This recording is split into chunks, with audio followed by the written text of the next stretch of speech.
This is the We Are Her podcast for survivors of abuse or assault to share their stories. I'm your host, Emily Kemp, and I'll be having a conversation with a different survivor each week. I want to be sure to include a strong trigger warning with this podcast. The content we discuss includes topics related to violence. Listener discretion is advised.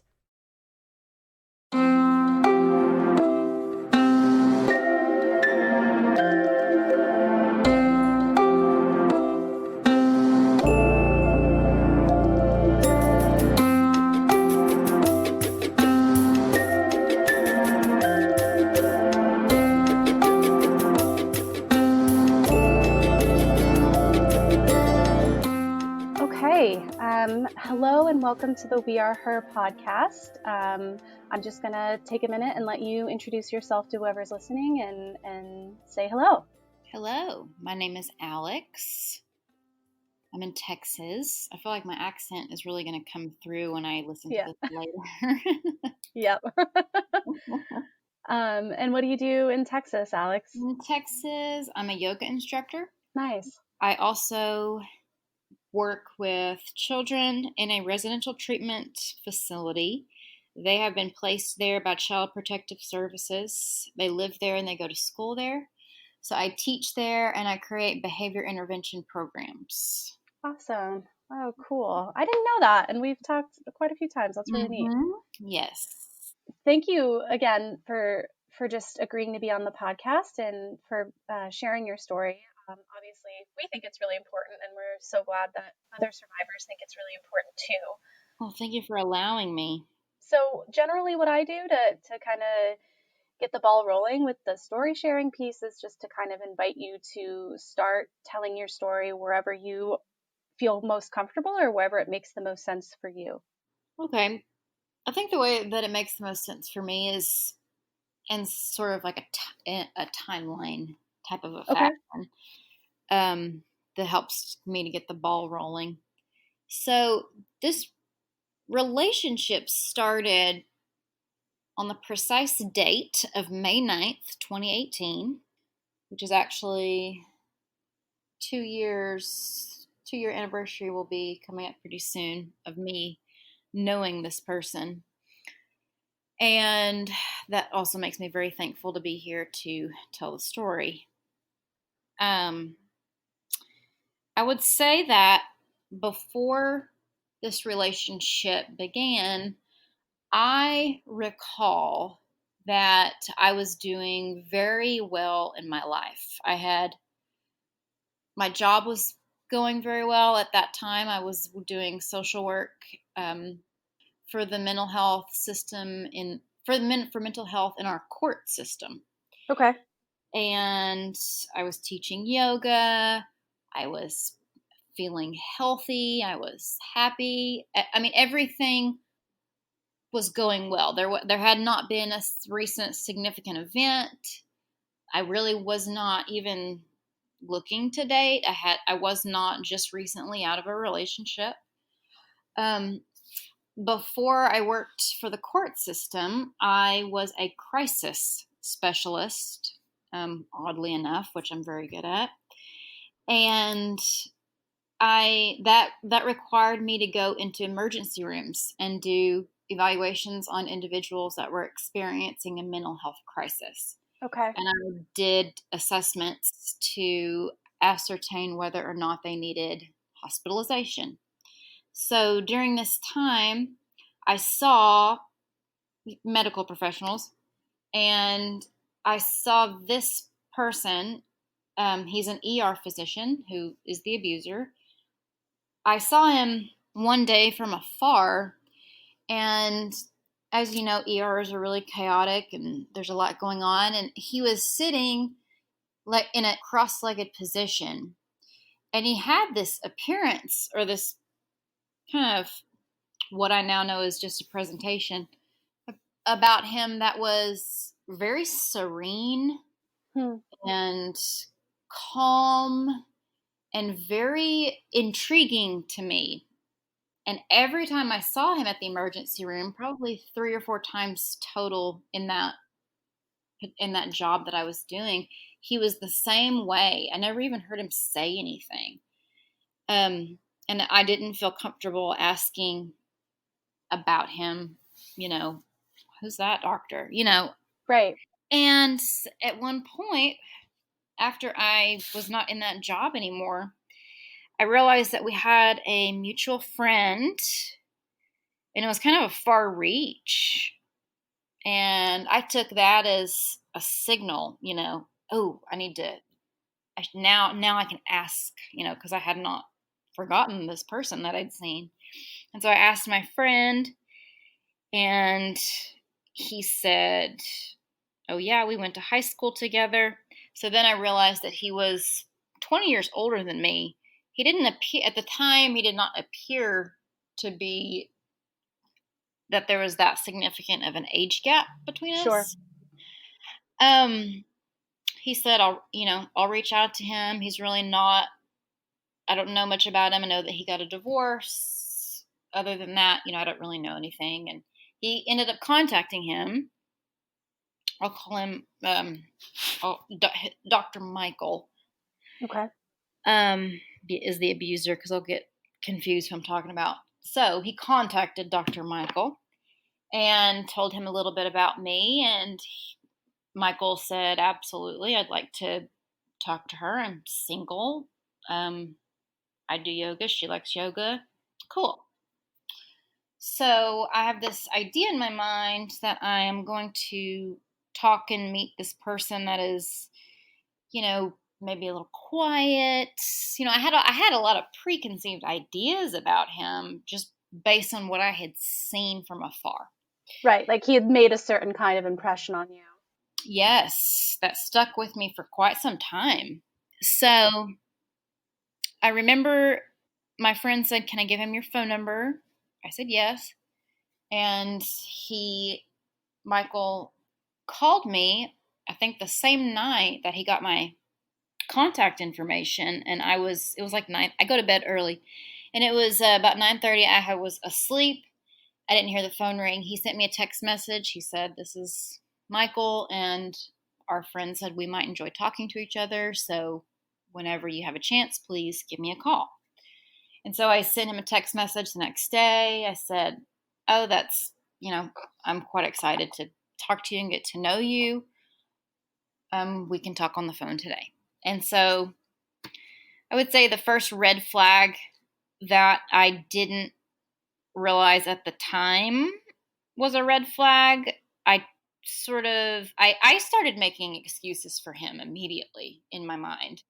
We talked on the phone, and he never stopped talking. And I remember I was sitting outside because I was really nervous. I have not dated a lot, and I was really nervous to talk to him on the phone, like jittery. And he just talked constantly. So many words, so many topics, and like rabbit holes he would go down that I thought to myself, he's a doctor. They aren't always properly socialized, Right. he's nervous.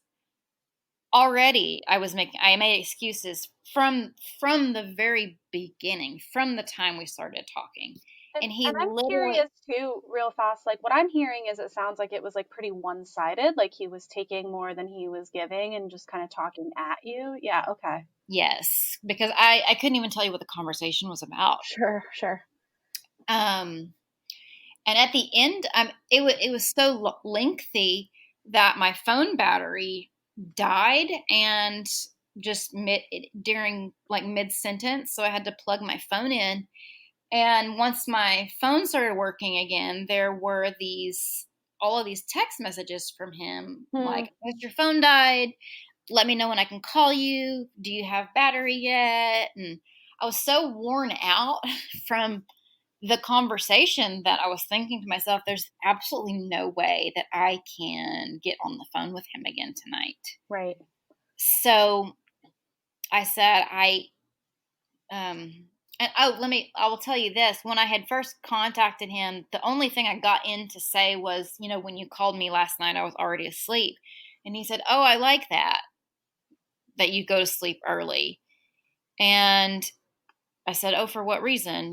Health, And he said, "Well, yeah, it's kind of nice to know that like you're not a woman that's out like late at night, running around, Oh, running around town." And again, I made an excuse like, "Oh, he's joking." Now I know that he really latched on to that immediately. and in some ways, like, it's easy in those moments to write it off as like, oh, well, maybe they meant it as a genuine compliment, or we're just getting to know each other. So, like, Right. it's so, you don't walk into that situation anticipating that you're engaging with an abusive person. You just, No. that's not like your lens that you're looking through when you're first meeting someone. So No. it makes sense that it's like, okay, well, we're just getting to know each other. Maybe he's nervous. Like, I've said some really dumb shit when I'm nervous. Yeah. I I don't mean, know. like, I don't want to, blow him off like this Right. fast. Right. And I had never been the only abuser in my life previous to this was my mother. So I had not ever been in an intimate relationship with somebody abusive. So a lot of these things were like you said, there. I wasn't looking for them in that way. Right. So, I told him I made an excuse like I have something to do. We can, we'll talk tomorrow or something. And so the next day he texted me and he said, how about we go and meet for, I think he said coffee or hot tea or, something that went along with the whole yoga relaxed kind of presentation. Sure. Because he knew I was a yoga teacher and that I went to bed early. So already he's picking up on the things to do to kind of reel me in. Right. So we met for hot tea and it went well. It still felt quite a bit one-sided when I was in person with him. I remember right before walking up to meet him, he was waiting for me outside and he was sitting, his back was to me, and he was sitting cross-legged on a bench, and he had like this prayer rope thing that he is part of his religious spiritual practice. And I thought, oh my, I mean that did it again. So I was like, oh, I gotta see how this goes because that is just, I was loving that. So we have our hot tea. It went well. It went on for, I mean, it was a long, very long first date. Um, he has his son was living with him at the time. His son has a disability of being on the autism spectrum. He talked a lot about that. It seemed, I think, that we were going back and forth a little bit better than on the phone. We went to a different location because where we were closed and we wanted the date to continue. And the only place open was like a restaurant with a bar. And he said, I'm not a drinker, but, do you want to have a beer? And I don't really drink anyway. And I said, well, if you want one, then, I'll have a sip of yours or something. So we're sitting there talking and um, that place ended up closing and we go out. I had ridden with him to this place. And so I get back in the car with him for him to take me back to my vehicle. And at this point, it's about 1 a.m. Yeah, it's got to be pretty late if you guys like close down the bar, Yeah. So here I am out running around, past my bedtime. And we sit in the car and he doesn't turn the car on. He asks me if I have any children. And I thought I covered that. And I said, no, I don't have any children. I've never been married. And he referred to me as a unicorn that, Hmm. oh, wow, you've never been married and you don't have children. You don't have baggage is, I think, is what Mm. he is what he called it. And, I thought, okay. That was a little bit of a, because I was starting to get a little bit of a taste of his overall feelings towards women. Right. Which showed up way later, of course, or Right. later in a big way. But he said, well, I have, he said, my daughter is 19 and she just, when my wife left us, she just became this awful daughter. She was wonderful to my son, and now she's not, and she won't talk to me. And I gave her money and clothes and college. And I mean, again, this is our first date. So he's going, I think, for about 10 minutes Oh, yeah. Can I about. also just point out that it's very interesting that he expected you not to have any baggage, and yet here he was like unloading all of his baggage on you?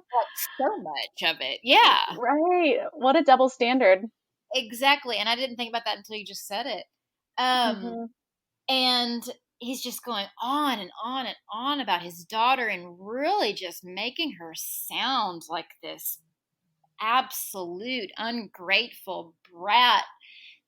Went to college, forgot about everybody, got a boyfriend, and forgot about her dad, and immediately I started having a feeling that it was it felt yucky. It felt inappropriate the way that he was talking about his daughter, almost Right.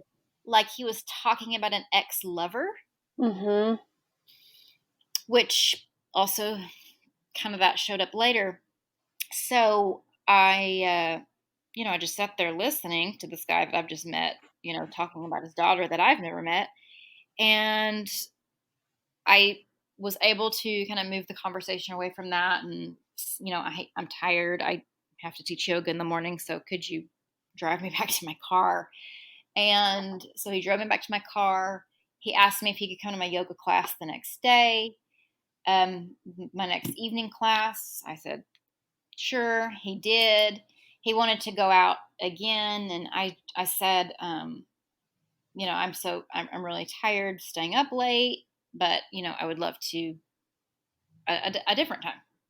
So we were sharing conversation back and forth, sort of getting to know each other over text message the next few days. And he was working, so it was a lot less of talking. So it felt a little bit, I should say, kind of normal there for a moment. Yeah, like more balanced, maybe. Yeah, not as intense. Mm-hmm. And it was, so I had a class, I remember, on Sunday in the afternoons, and he is, his religion, the church that he goes to is, and still is, Greek Orthodox. So he said that he, played a very big role in the church, and he served at the altar, and he would be there, from 9 a.m. to 2, and then he would like to come to my yoga class. And so I said, okay. And he had talked about his spirituality and his religion quite a bit as well up to that point, making it really clear that that was a big part of his life and very important to him. So he came to my class, and we went in his vehicle to go have dinner. And I asked him, I said, would you like, before this, I said, would you like to come with me to my house or follow me to my house so that I can change my clothes, and then, we can go eat. And so we got to where I live, and I had expected him to just park his car and wait on me, but he just followed me up to my apartment. So I thought, well, okay, I'll, make this quick. I didn't feel scared or anything. It just was like, okay, well, you didn't really ask. But again, making excuses. Like, he just seemed excited. Like, and I want to, like, oh, he wanted to see my cat and look at my artwork that I had talked about.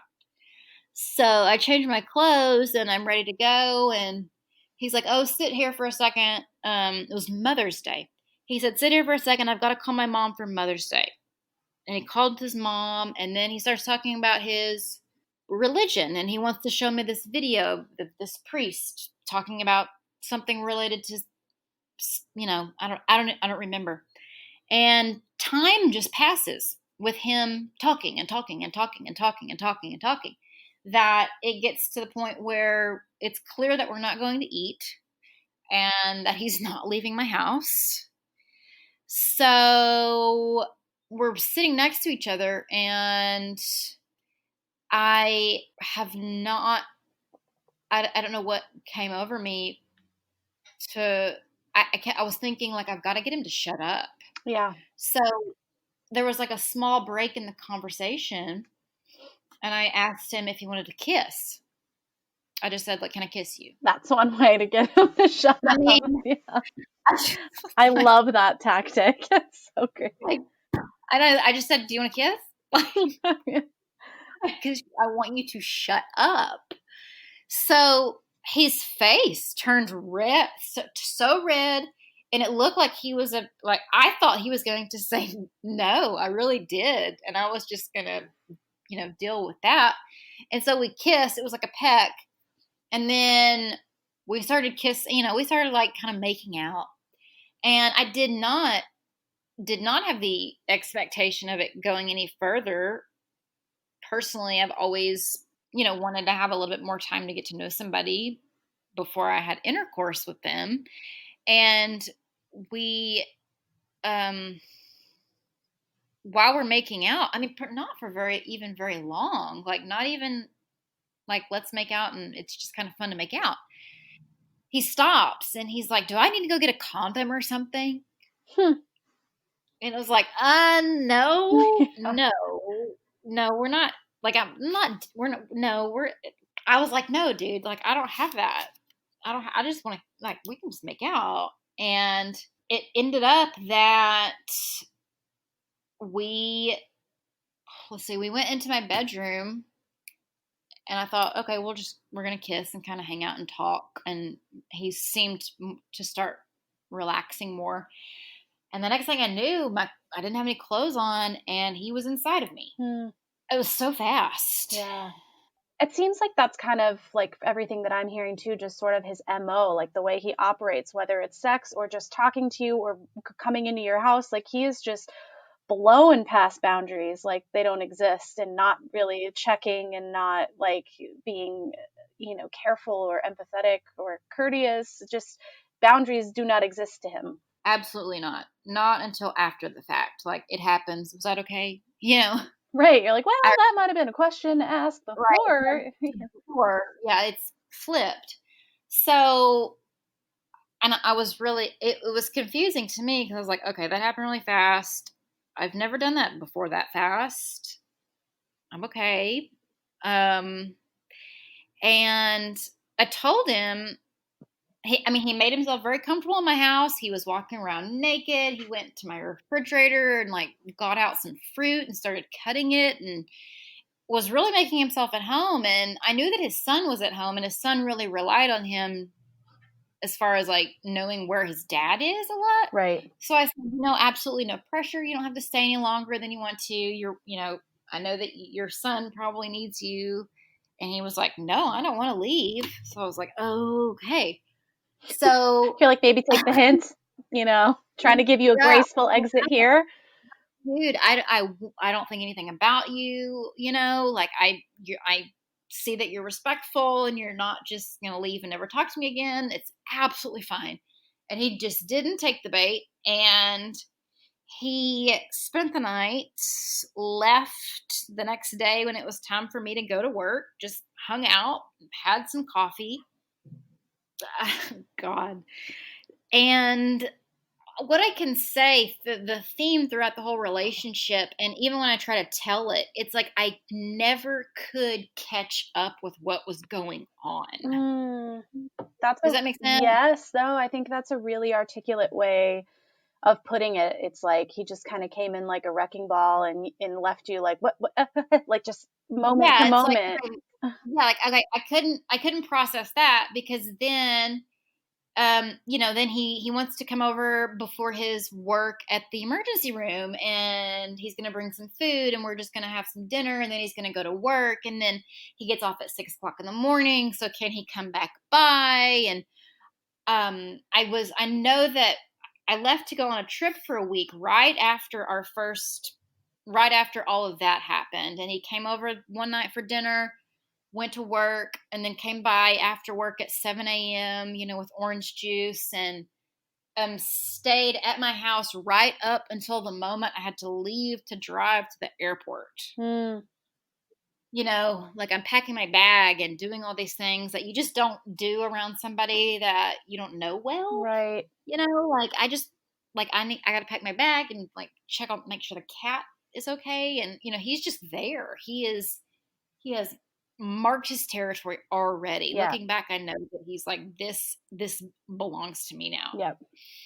And so I was gone for a week, and that was the only time during the relationship that I had any time to breathe and even think about it as a whole.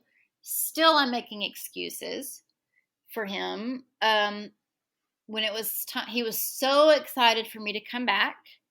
And I thought that was cool, because I'm still thinking maybe this is what people do when they really like somebody. I mean, I'm very much a laid back, very go slow person. Right.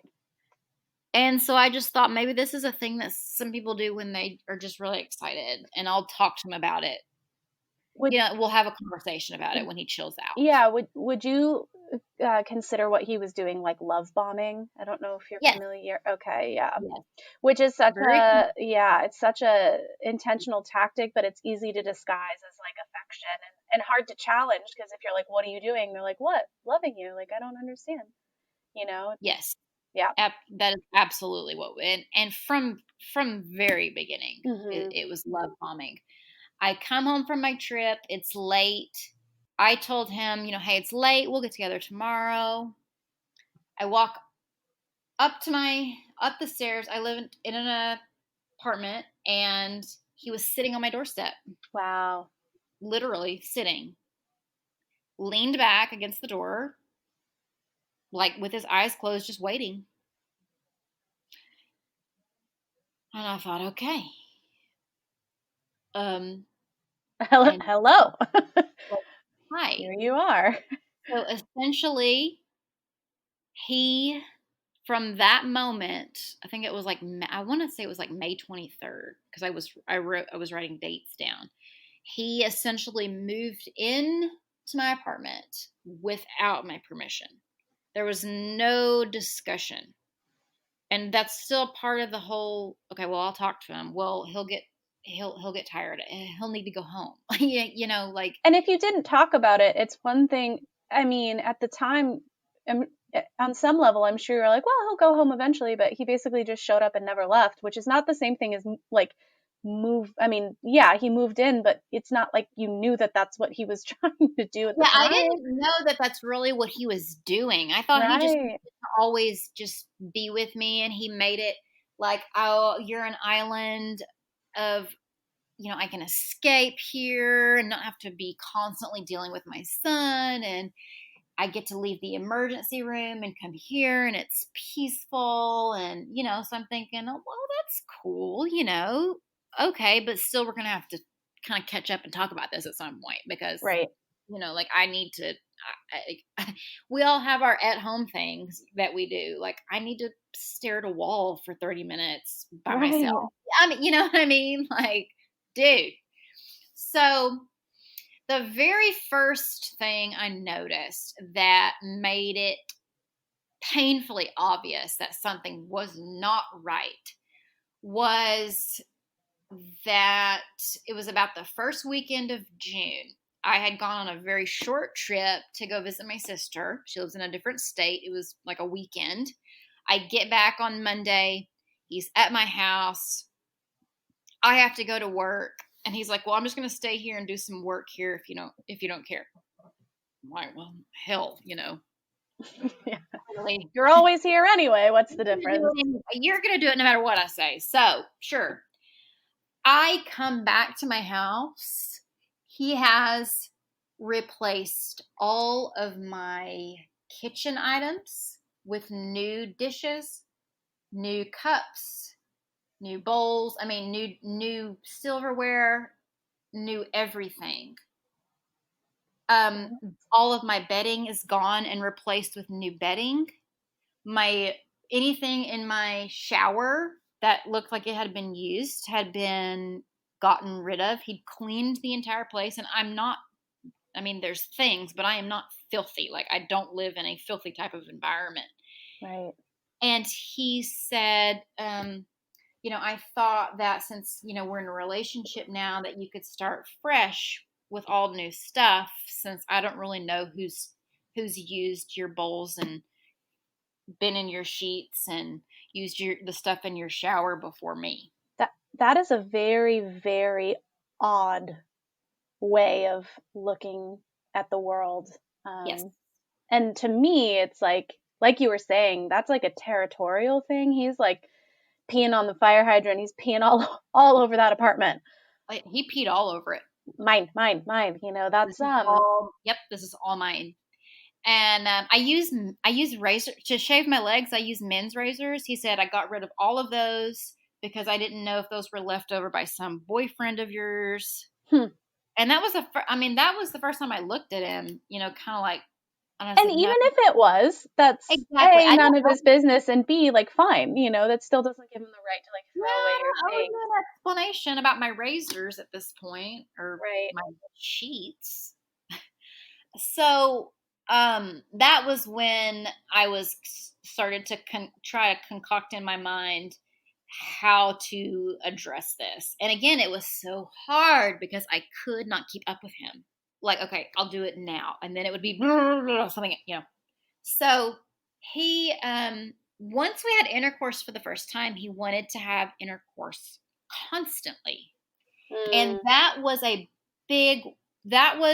I think for me, was really the most, I would say, what bonded me to him so fast.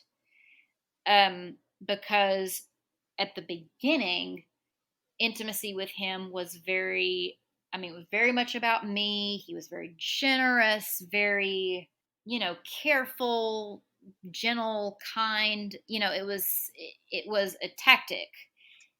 And it bonded me to him. Oxytocin is released, and now I'm that, and I didn't know that at the time, but that was a big part of the reason I feel like I was making excuses for him, because I was already pretty attached to him chemically.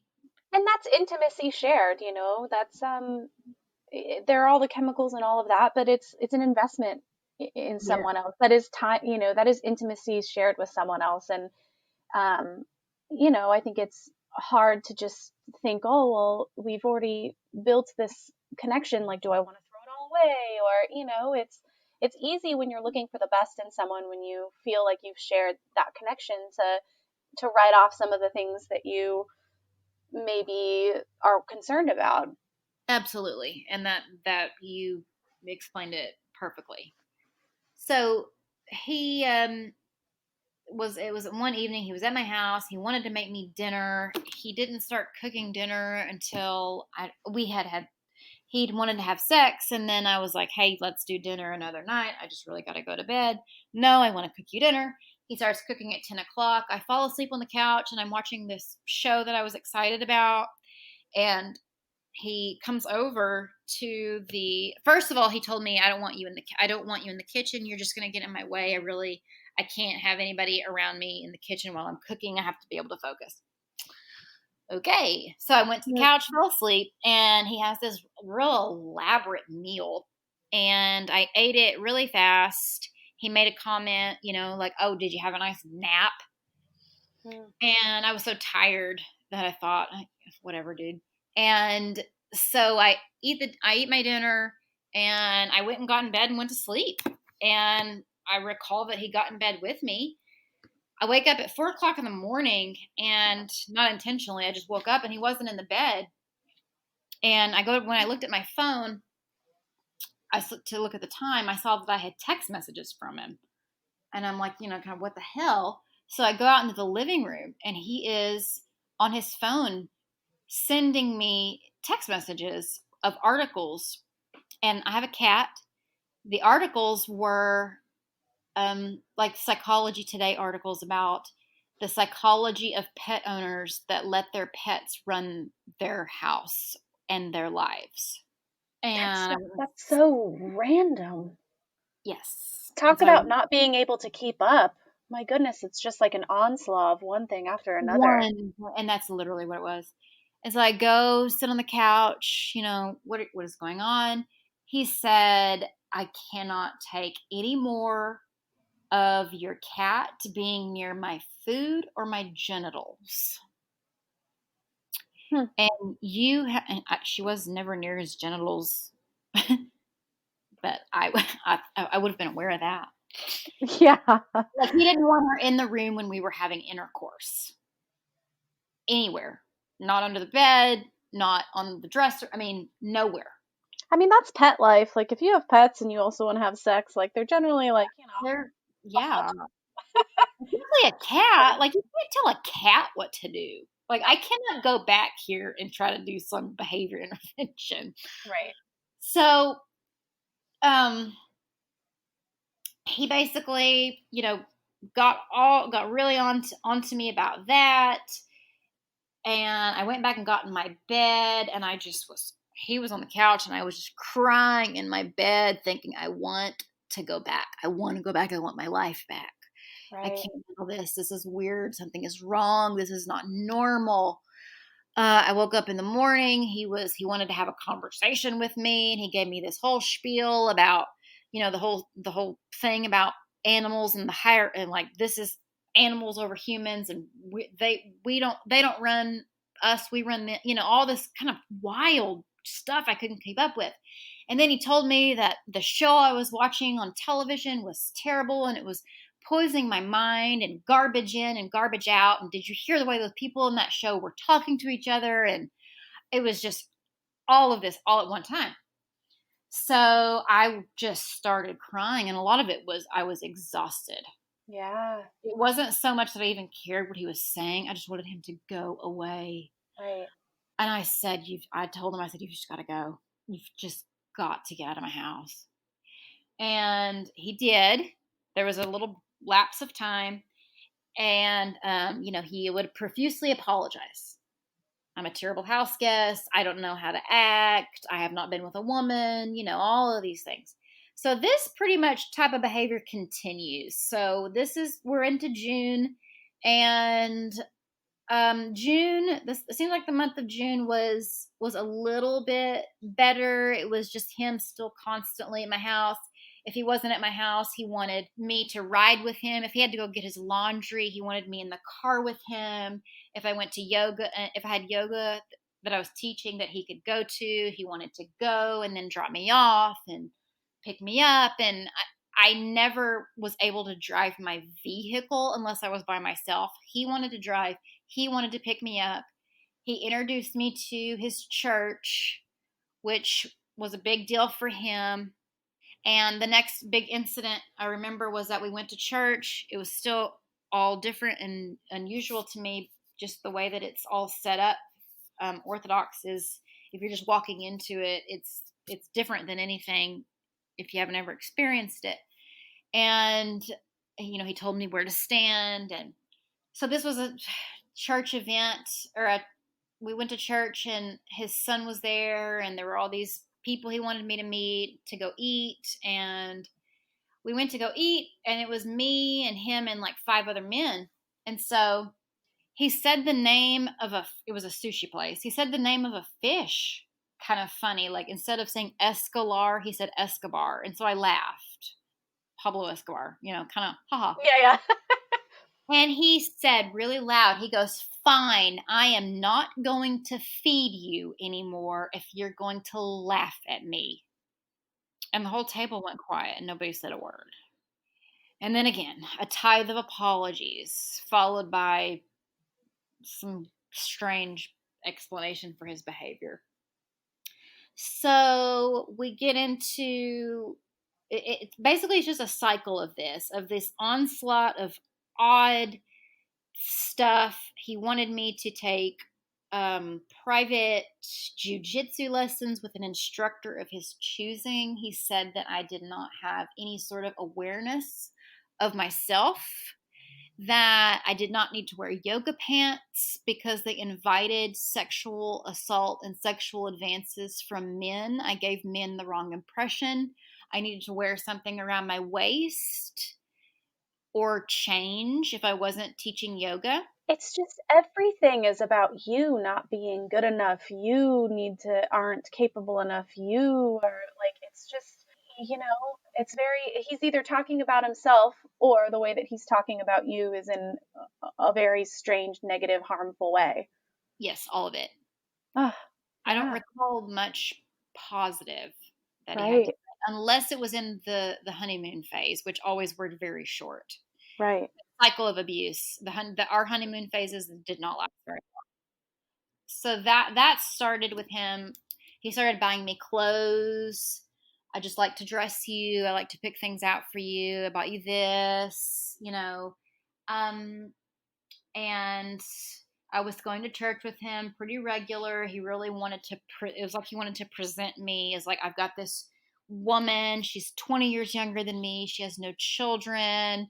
She hasn't been married before. She's pure and open to this religion, and everybody look at her, and this is, it belongs to me. He Right, really, but like showing you off because it's about him, and it's yes, to not make because him look good. me off. Yeah, it was all for his own benefit. Around about, around about August, I will say this, I was so anxious up to this point. June and July were a little bit of a blur. I remember in August, I'm 5 feet tall. I was down to 95 pounds because I was so anxious and tired. I just didn't have an appetite. Your body was telling you like, hey. My body was screaming at me. Screaming.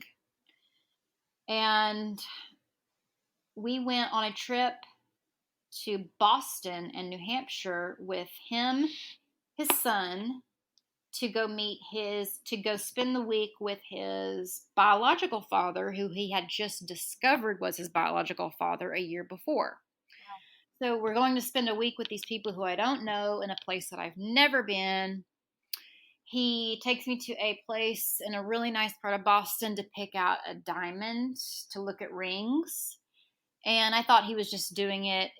I'm sure that something had happened and he was doing it as part of a way to make up. Like, just show me what you're interested in and I'll show you like what I can purchase. Is sort of how I took that. And I showed him and we looked at it, and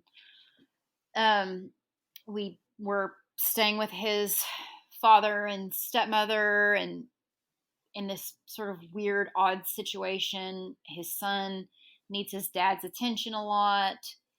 Unbeknownst to me, they've been going off alone, smoking pot. And I will say up to this point in time that starting about in June is when he started openly smoking marijuana in front of me, and it would be from sunup to sundown. So he could wake up at 7 a.m., smoke until 5:30 p.m., and go to work at 6 every day.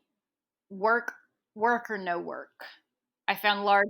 And do you think he was probably doing that the whole time, but hiding it from you? Yes. Yeah. Yes. I found large cans of beer, like the real large cans of beer. I found those empty in his vehicle. He told me that just because my mother had been an alcoholic, I was hypersensitive to it. And so on this trip, they're sneaking off and smoking pot because he would always come back acting strange. And there was definitely more than marijuana. Sure. I firmly believe. So we're on this trip, and he gets mad at me numerous times on this trip in private. Tells me I need to follow his directions, follow his lead. I notice that you're starting to bond with my half sister. but she is not to be trusted, and you can only trust me. And when we travel tomorrow, you have to listen to me. You can't listen to anybody else. You And feel like any of his family was picking up on this, I don't know how they couldn't. A lot of it was behind closed doors, but he is not as sophisticated, I Sure. think, that he maybe was when he was younger. Because now it's like I was the last person to know that this was a not safe individual. Right. So we go on this trip, and then we are leaving, and his son, who's high functioning, I mean, he doesn't need a lot of, daily living care. Right. His son is trying to talk to me, pulling me to the side when Michael's not around, and he's saying, my dad's behavior is strange. I don't want to move. I don't want to live with him anymore. I want to move out. What do you think? And his dad, Michael, had told me before this, if Adam comes to you and says that he wants to talk to you about me, you have to tell him that you can't talk to him about me, and you need to refer him back to me for any conversation that needs to be had. So I'm sort of dealing with the madness of the abuser of Michael, and then his son is wanting to talk to me about him, and I just want to get home. We're in the airport in Boston. So Michael goes, they are arguing with each other, him and his son. Michael goes away to go get me a new piece of luggage. Comes back an hour later while our plane is boarding. He reeks of vodka. He's drunk. He is so intoxicated, acting completely bizarre. And we get on the plane. I asked him if he would not drink anymore because he was driving us home. So we get into the airport, and he and his son are arguing the whole way back. They stop at a gas station. He gets food for me because he says I haven't had enough calories for the day. And while he's driving, he takes this, like, one of those protein drinks, and basically force fed me. Oh. Driving down the road. And we get home. He drops me off. I remember him coming upstairs with me and admonishing him about not, it was always his phrase was, "You're not following my lead. You need to follow my lead." And I got in trouble because I hadn't followed his lead throughout the whole trip. And we were gonna revisit it, but he had to go deal with his son right now. So he took his son home. Like it's probably on the receiving end of his abuse as well. Very much so.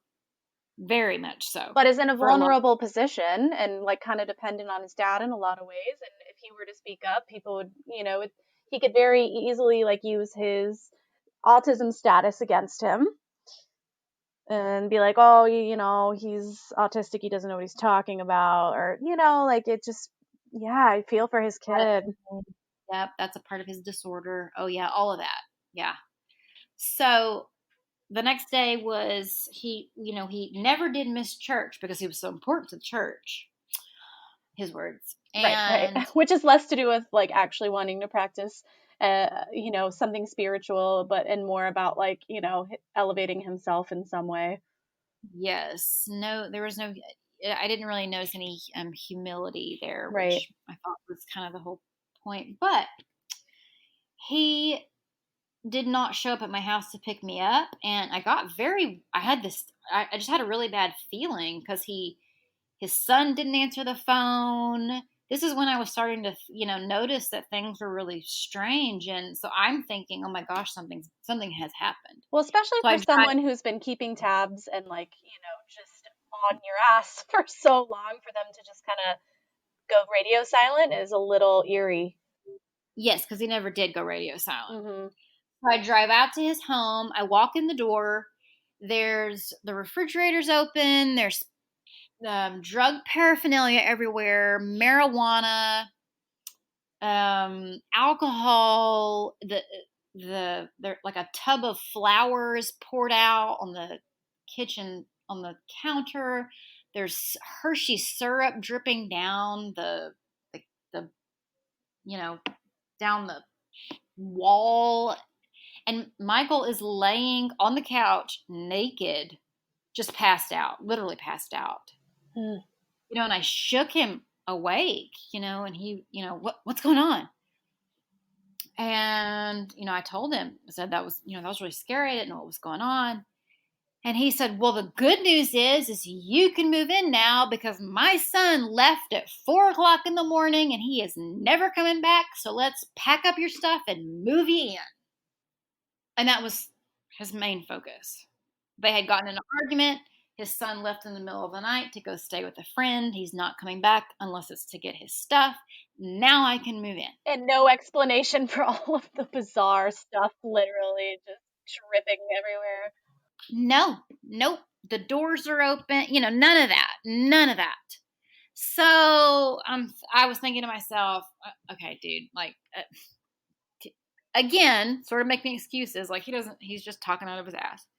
So that was when it got really bad. He demanded the next day. I was at his house. He put me in his lap, which was a thing he did often. He put me in his lap and he grabbed me by the face where he had like one thumb on one cheek and the rest of his fingers on the other one, where you're like gripping, you're gripping somebody's face really hard. And he had his face my face right up to his. And he said, I spent 3 months at your house. You owe me 3 months. And he just kept saying it. What I remember is he kept saying that over and over and over and over while he was holding my face in his lap. Just like such an act of dominance. Yes. And I kept trying to get away from him, and he would get so frustrated. And he was saying, it is up to me now to get us to a place of peace and calm and stability because I don't trust you to do it because of your anxiety. Which he was the source of, ironically. Which he was the source of, yes. And he did not want me to leave the house that day. You have to stay here. You have to be here for this to work out.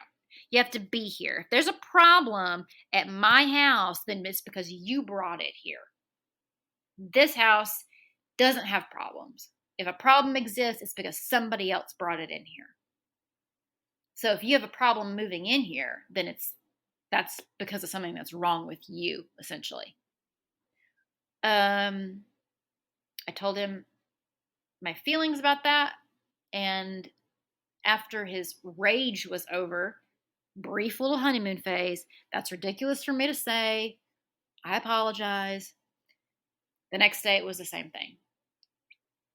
So I would stay at his house sometimes sometimes when he was not working, and he wanted me glued to him, like practically, like if he could have stitched our bodies together, he would have. If I moved position in the night while I was asleep, he would get up, throw the covers, stomp out into the living room, raging that he was tired of me turning him down, that he was tired of feeling rejected and repulsive, and he wanted to have sex. I mean, basically he wanted to have sex. So he would throw these tantrums until I would just relent.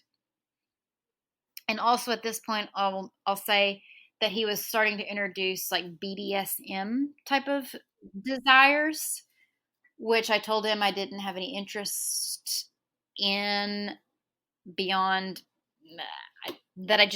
I didn't really have an interest in it.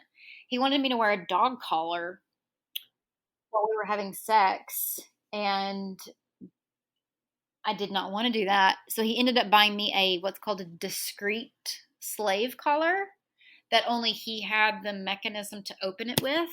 So it was like a thin gold choker. And he did not want me going anywhere. If I wasn't with him, he wanted me to have it on, and then he kept the mechanism to open it.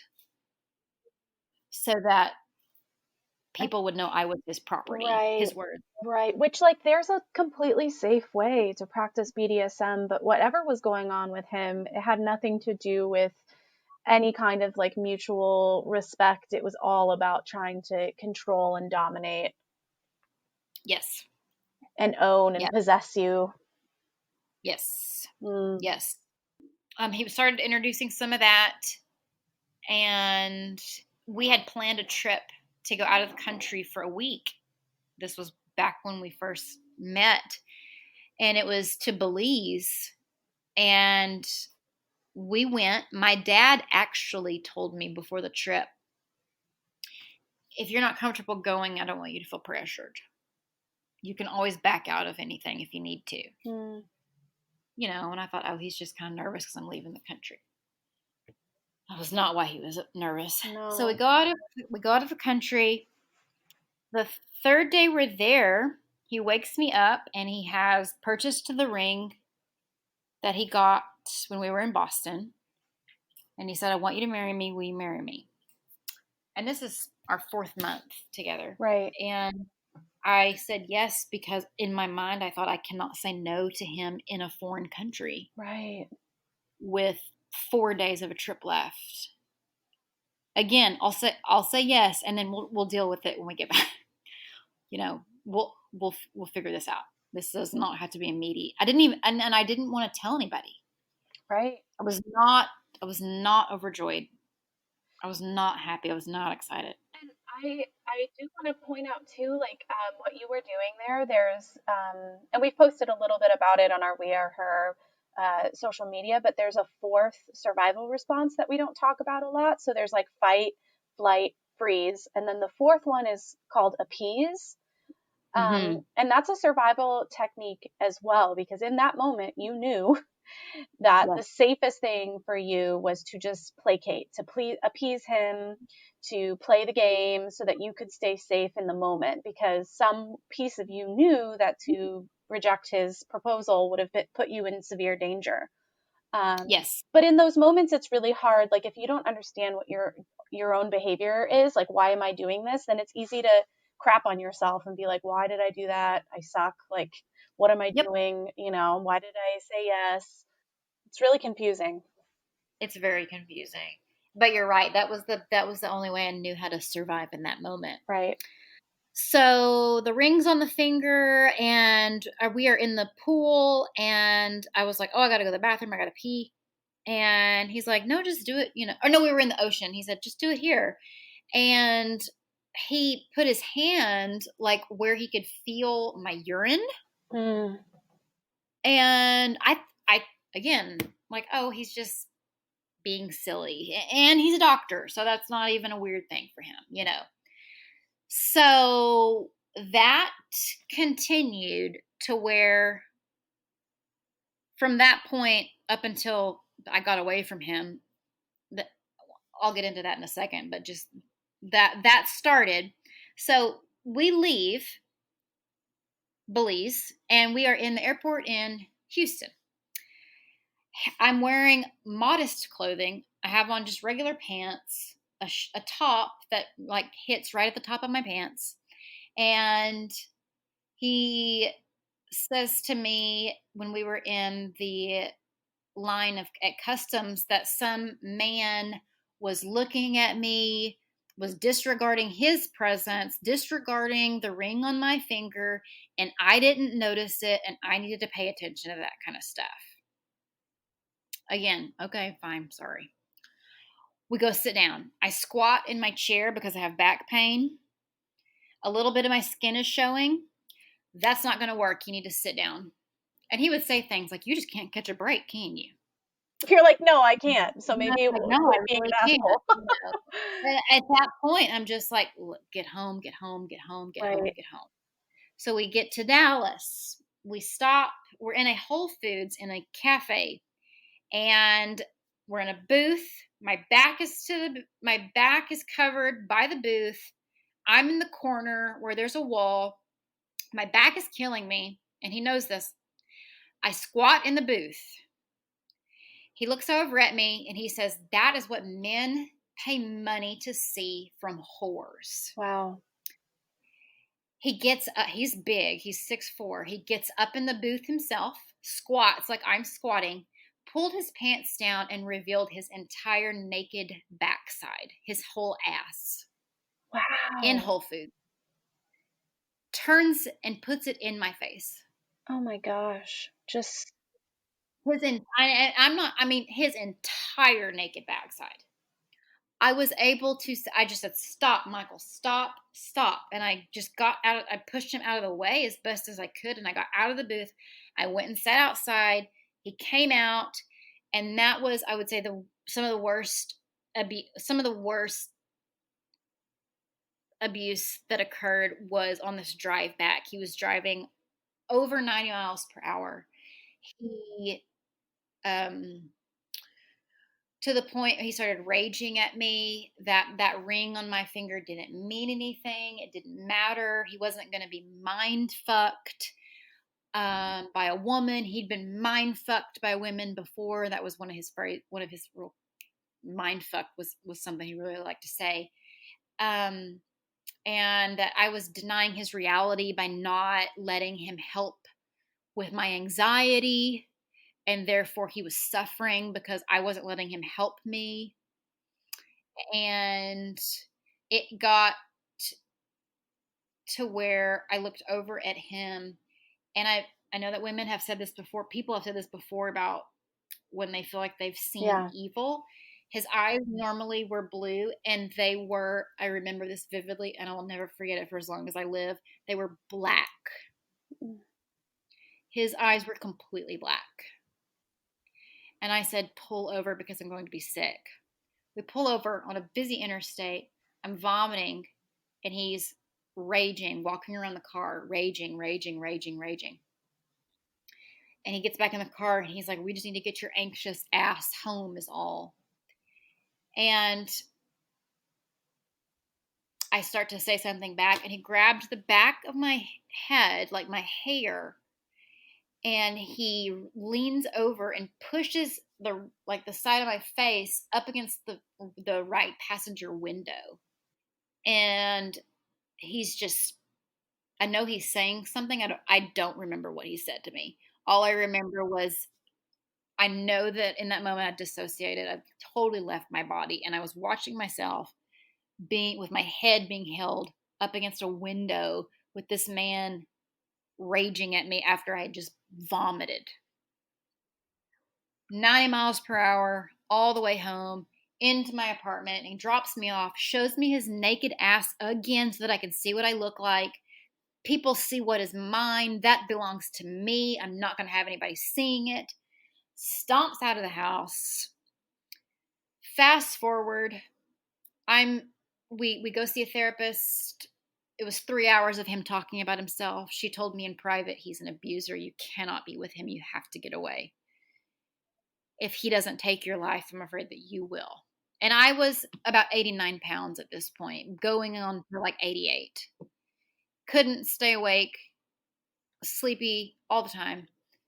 And I finally decided around Halloween, around November. We'd kind of gone back and forth. It was very tumultuous. What do you want? It's all a blur. But in November, right before Thanksgiving, I decided I'm ending this. I'm going to take the ring back to his house, which was a fatal error. And I take it to his house because he wanted it back. And he ended up forcing intercourse. And he laid down on the bed, or on the, let me backtrack for a second.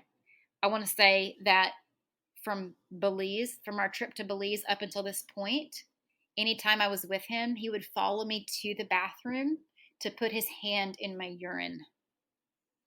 And he would kneel down in front of the toilet while I was peeing. He would lay his head on my knee, and he would ask me while he had his hand in my urine stream if I loved him. And that was how I proved my loyalty to him was by allowing him to put his hand in my urine. Which is just like you being in the most vulnerable position and him completely exploiting that vulnerability, testing you to see if he still had the power and control.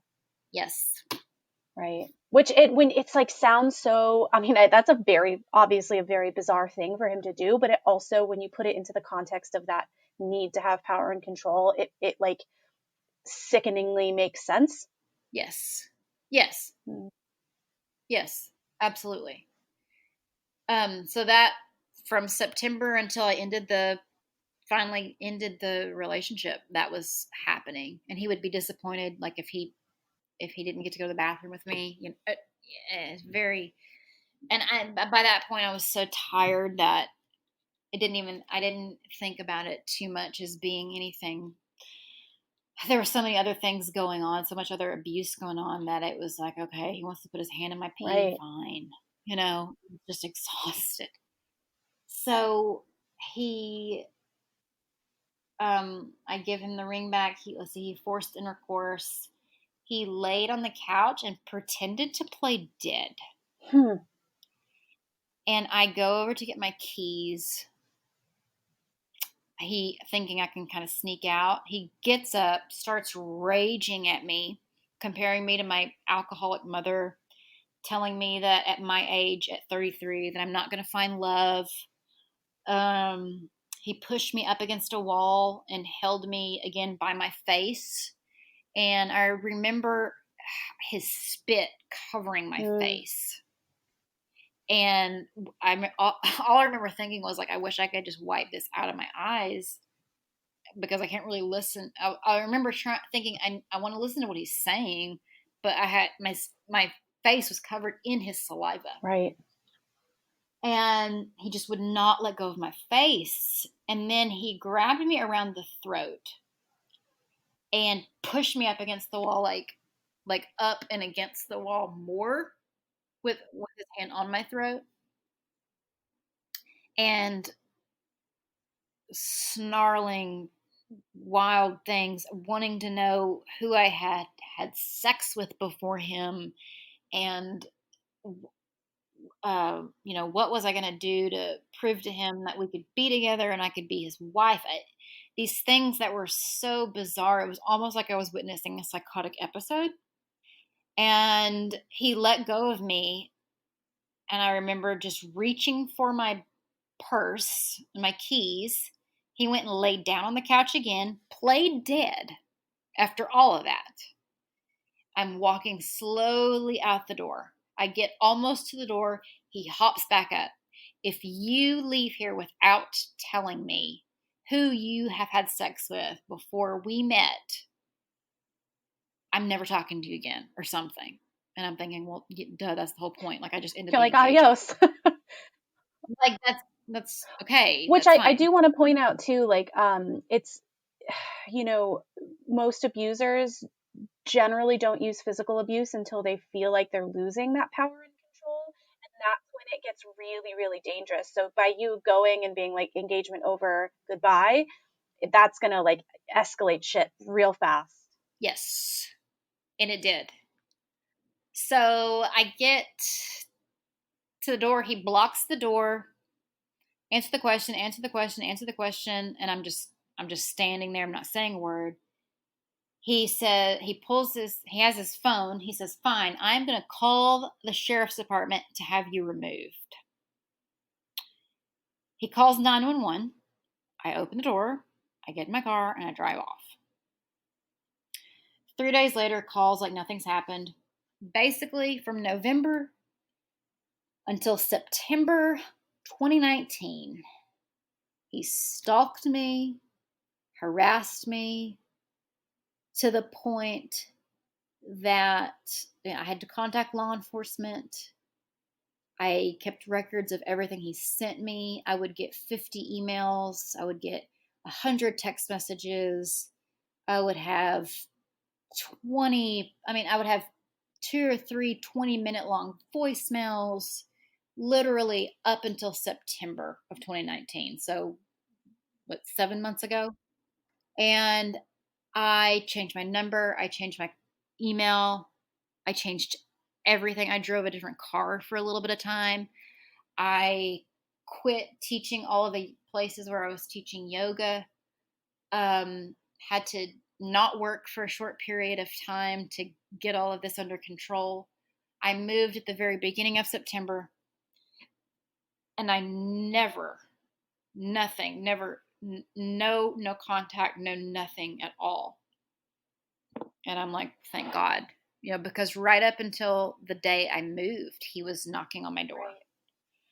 Which is really So, scary. That's I mean, I don't want to like trigger you, but I'm sure you're already very aware that that is a pretty big red flag that this person is, lethal, like capable of killing you. yes, yes, absolutely. No, I know that he could and Right. would. So I don't hear from him. I don't hear from him. I don't hear anything about him. I, of course, have contacted the medical board about the behavior I witnessed, the drug use, all of that stuff. I mean, I'm trying to let anybody know, like, there is a dangerous Right. person. The fact that he's an ER physician, and he doesn't need to be driving a car, much less being a Right. doctor. He, as far as I know, he's still a physician. Did not get in trouble. And I find out that in November, I hear that he has a woman moved in with him, and he got married in Whoa. February. Another very quickly escalated relationship.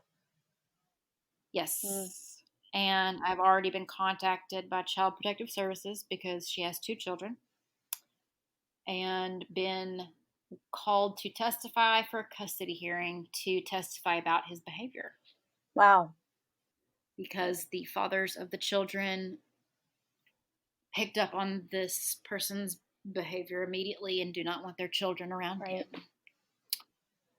So I actually have not I've not had to lay eyes on him. I went to court, he didn't show up, but I basically everything I told you and then some is in this affidavit, and he's read it and she has read it. So, And do you know when their court date is? Do you have like a timeline for that, or are you just sitting in anxiety with that? I'm sitting in anxiety with that.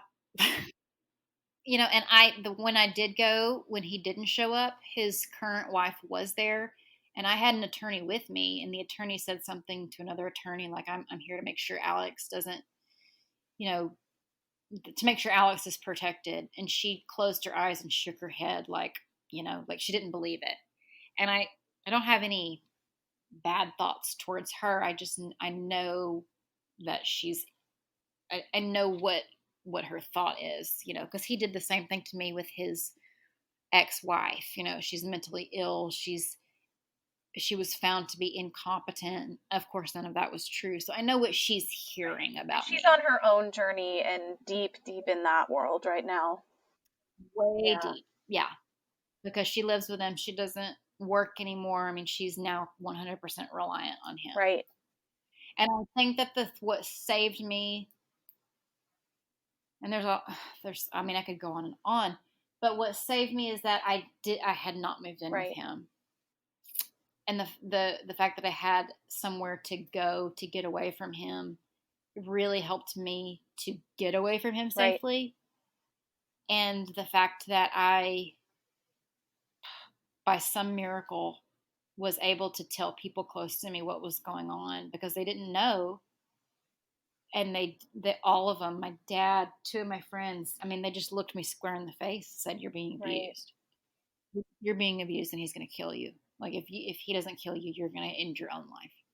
And it was very sobering that that was the moment where I really realized, okay, this is abuse. Right, because when you're in it so deep, sometimes it takes that external reference point to help shed some light on the chaos and the insanity, and I just am like, props to your family for being so wonderful. It sounds too like they really had an effective approach where they weren't trying to like kick the door in and rip you out of there, because that's dangerous and also not effective, but they really just like lovingly supported you and gave you space, but also were honest with you. which is like, you know, a lot of people's loved ones, you know, as well intentioned as they are, try to intervene and really mess it up even more or make it more dangerous, you Yes, know. So because it can be more dangerous mhm. that way. Yes. Yes. So that is how I was able to get out. I had somewhere to go. I did not rely on him, which was also a big fresh, which was something he was always mad Right. at me about. He wanted, Total so dependence. the fact so I was not independent. I did not depend on him for absolutely nothing, which it really helped me to get away. And the best way that I can describe him, because I thought, how do I describe him? Is there was that movie that came out about Ted Bundy on Yeah. Netflix. Hmm. The title of the movie is Extremely Wicked, Shockingly Evil, and Vile. And that is the best way I know to describe him. Mm, I never have thought of things in any way or used the description of evil, but it felt like evil came to visit hmm. me. And there are times when I feel like he's nearby or he's watching me or it's a very powerful, very strange sort of thing where I'll have moments where I feel very scared, Mm. and I do have the feeling like he's nearby or Or he's thinking about something. you somewhere and you're picking up on it or just something. Yeah. Yes, it's very dark, and it's physically ill type of a feeling. But long story short, I gained weight and ate food again and slept, and thankfully I had a therapist, and I got resources at our local crisis center, which I would tell any woman or any man that's in that situation, if they can safely seek that out, it is so Yeah. helpful. So I am here I am. Yeah, and it sounds like, I mean, like your healing journey is pretty new, Yeah. pretty raw. Yes, and it's strange healing while I know that he has already married somebody and I know that he's abusing. Right. Yeah. You know what I mean? That that's that is the thing. When I heard that he was getting married, I actually had a panic Right. attack. That's a lot of weight to And carry. yeah, because it was like, no, no, no, no, no, like he's supposed to be getting in trouble. I told everybody. I've exposed him. He's not. This isn't supposed to be happening. Like we've got to stop Right. this. You know what I'm. Yep. You know what I mean? Yeah. He's got his hooks in deep though, you know, and it sounds like she's a lot more dependent on him, which is a total abuse tactic because if you have nowhere else to go and you have no money and you're living in this person's house, it's like, what do? You know, where do you go? You become homeless. Like maybe you know of a local domestic violence shelter. Maybe you don't. Maybe they have room. Maybe they don't. I mean, there's just so much like fear, genuine fear there. Yes. Yes. And anytime I think about it, the whole thing, it just feels like a tornado that came in and destroyed in a short amount of time. And then, like, the destruction takes so long to recover Right. from. That's what it feels. That's what it felt like. That's what the whole thing felt like. That there was this time in my life I was doing, everything was great. And then it was just this disaster just came in. And then there was all this destruction, and then the tornado moved to a different place, and then I'm still over here trying to Right. recover. It's every day that I take a deep breath, or I just lay down, or I eat peacefully. I'm so thankful Mm. because I will have memories of that period of time, and it's still like I can close my eyes and sometimes I'll have flashes of memory of things that I had forgotten probably when I was Right. dissociated. And it's just, oh my God, Right. like, And oh, it can bring your body, not just your mind, it can bring your body right back into that place. And I oh yeah. so appreciate your descriptions around like what was happening to your body during that time. Even the moment where you guys were trapped in the car and you threw up, like our bodies are so primally hardwired to know when something is dangerous or off. And oftentimes, even if our mind is saying one thing, our bodies really can tell us a lot about what's going on around us. Yes. I think that's a really powerful message. Yes. I've thought about any person that is questioning. You'll probably question yourself, because I still do. Like I was talking to you before, I still wonder, maybe I was just anxious, and that really, I just can't be in a relationship. But if your body is screaming at you, if there's anything at all that feels uncomfortable, that makes you have a feeling physically, it is not ever to be ignored, ever. Like, you should never feel uncomfortable or unsafe with somebody. If it's a friend or family or an intimate partner or a potential partner, you're not supposed to feel unsafe ever. Right. And it is so important to me that anybody in that situation knows that you are not crazy. You're absolutely not crazy. You're not crazy. You are not imagining it. It happened. It was real. Whoever the person is going to do it to the next person. They didn't just do it to you. He did not just do that to me. They will continue. And there's never an excuse to abuse. They make a choice. If he had the ability to be kind to me and then 10 minutes later rage at me and push me up against a wall, the abuse was a choice made by him. Nobody deserves abuse. Nobody asks for it. Nothing causes it. They do it. They do it for whatever reason that they do it. And I spent a lot of time trying to understand, like, well, why is he abusive? Maybe something happened in childhood. It doesn't matter. He abused. Right. And that's his stuff. He's you know, that is not that's not your responsibility to bear. No, I can't sift through that. I can't try to understand that. No. I appreciate, like, just that passionate message around, it's not your fault. And one of the things that I like to say, like, I've done a lot of education with teens and stuff, is, like, we can't always help how we feel. That's real. But we can't always help and choose how we behave. You can be mad, but that doesn't mean that you have to abuse somebody because you're mad. Yeah, yes, I 100% agree with you with that messaging. I think it's so important for survivors, wherever they're at in their journey, to hear that. Oh, yeah. And it doesn't matter how old you are. It doesn't matter if you're doing really well when you meet them, or you just had a significant event, or you're vulnerable, or you're not vulnerable, or you're doing well. It doesn't discriminate, and I think that there's a lot of sort of kind of stereotypes that, it's going to be like a vulnerable woman that's needs, somebody to take her in, it can be, sure. It doesn't have to be. And that can happen. Yeah. It can happen. And I think that that's sort of like a thought I think that a lot of people have. Well, those are the women. It's a stereotype. Those are the people. Stereotype. It's like, no, I was doing just fine, and this came into my life. It doesn't matter. They will find you if they want to. I've often heard too from a lot of survivors that they felt like their abuser was attracted to them not because they were weak, but because they were powerful. And it was like a challenge for them, where they're like, oh, I have this desire to dominate, and this is a challenge, and, like, I want to win, Absolutely, which I think is what I experienced.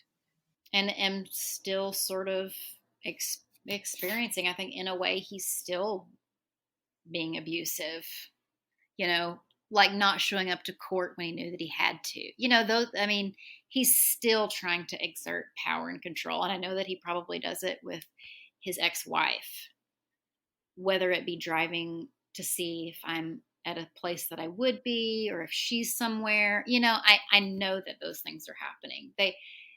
They're like a dog with a bone. They don't give up. Well, and they didn't stop because he chose to. They stopped because you had to do everything within your power to get away from him. That doesn't mean that he accepted it.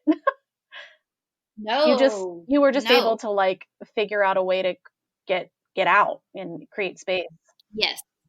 Yes. And I would say you always are careful when you leave for as long as you live, I think. I mean, I know that you can't live in, total fear and isolation forever, but I am always aware of what is going on Right. around me now, because I don't think we can know what really goes on in the mind of an abuser.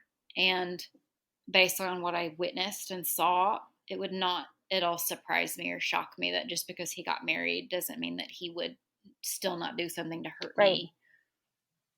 If he could figure out how to do it, he probably would. And that. And that's another thing, trust your gut and also trust your assessment of the situation, because if you are the survivor in the situation, you know better than anyone what that person is capable of. So if your gut is saying, this person is still actively trying to mess with me, you're probably right. I mean, you again, you have intimate knowledge and an intimate look into that person's behavior, and you know. And anybody that would be listening to this that's wondering if they know or not, Right. Oh, Alex, I am just so grateful for your vulnerability and your generosity with sharing your story. I'm just really moved, and you are a badass. Let me just say. Well, thank you. Yes. It's yeah, I mean, I think we've had chances to connect and talk before this, and I've always thought you were lovely. I just feel really honored to have been able to hear your story and that you feel comfortable sharing Thank it with you. me. I don't even know what I just told you, and I know that there's so much that I could have told more of, but hopefully I hit all of the extremely wicked, shockingly evil, and vile Yeah. points. Yeah, there's no wrong way to tell your own story. I like, honestly, like every survivor that's been on the podcast, as soon as we stop recording, they're like, "Oh my God, I don't know.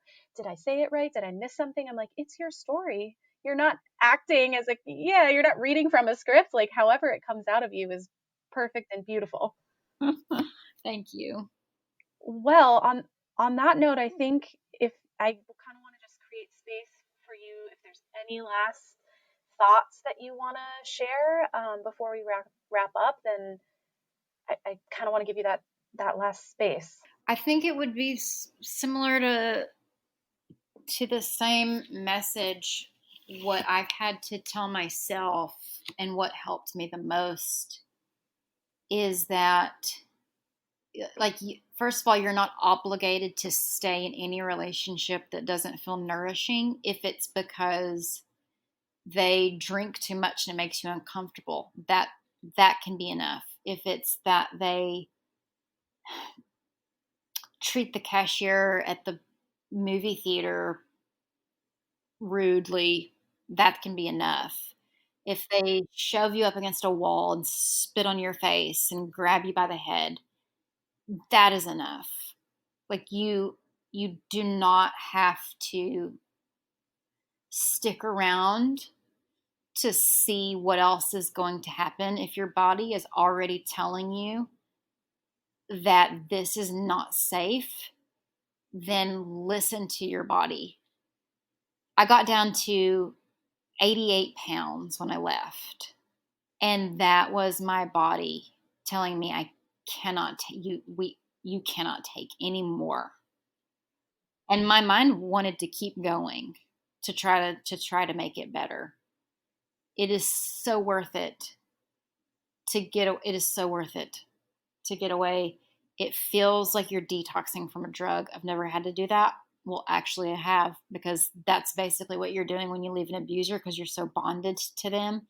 It feels like coming off of a drug. I wanted my family to hospitalize me so that I could be just asleep and not have to experience the pain of leaving and the pain of fully realizing what I had experienced, because I knew and know that the remainder of my life was going to be completely different. And it was so hard to to let go of that person that I had initially met, who was kind and gentle in moments, who I couldn't reconcile in my mind that person was gone.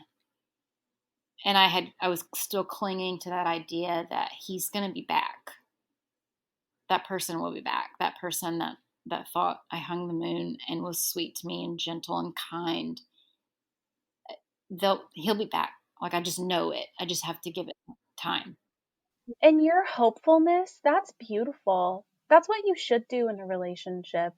You should, look for the best in that person. You should be hopeful that things will be better. You should trust. Those are all good. That's healthy. What the other person did, what the abusive person did, that's the fundamentally broken part. They took advantage of your hopefulness and your magic. And that's such an empowering message, I think, for survivors to hear. And one that creates some freedom, some liberation, maybe is the word I'm looking for. But it's a process, it's a journey. And your description is just so apt. Yeah, because I can promise you that person that you initially met, that love bombing person, they're not coming back. They're never going to be back. They're gone. They weren't real. And I still struggle with that too. Sure, of course. That person's gone. That it's a grief. You grieve, and you also have you may be physically ill leaving. I mean, that's why it's so important to establish safe people that can remind you and not shame you. You're going to be okay. He was abusive. For a long time, I just needed to hear, you're going to be okay. He's abusive. Right. It's hard. It is. It is very hard. It's hard. And you're still so fresh, into your healing journey. I think this is a really special connection to have with a podcast guest, kind of like where you're at in this exact point in time with your journey is kind of it's unique, and I'm glad that we have this perspective to share with people because it's important. I will just say that I'm thankful to be alive and healthy and sitting here having this conversation. Yes, me too. Because there was a time when I thought that would not be the case. So this is actually a miracle for me. Hallelujah. Ooh, here you are. Woo! And you are on our podcast, and we are so grateful. Yes. And here you are sharing your story and your wisdom and your strength with others. And gosh, we just honestly couldn't be more grateful to have you on. Oh, thank you. Oh, I'm going to take a deep breath. And then with that, unless there's anything else you want to share, I think we'll end here. Okay. Oh, thank you, Alex, so much. Thank you. Mm-hmm. Bye. Bye. We hope you enjoyed the podcast. Be sure to subscribe and don't forget to check out our online community at weareher.net. If you or someone you know has experienced abuse or assault, you can always call the National Domestic Violence Hotline at 1-800-799-7233.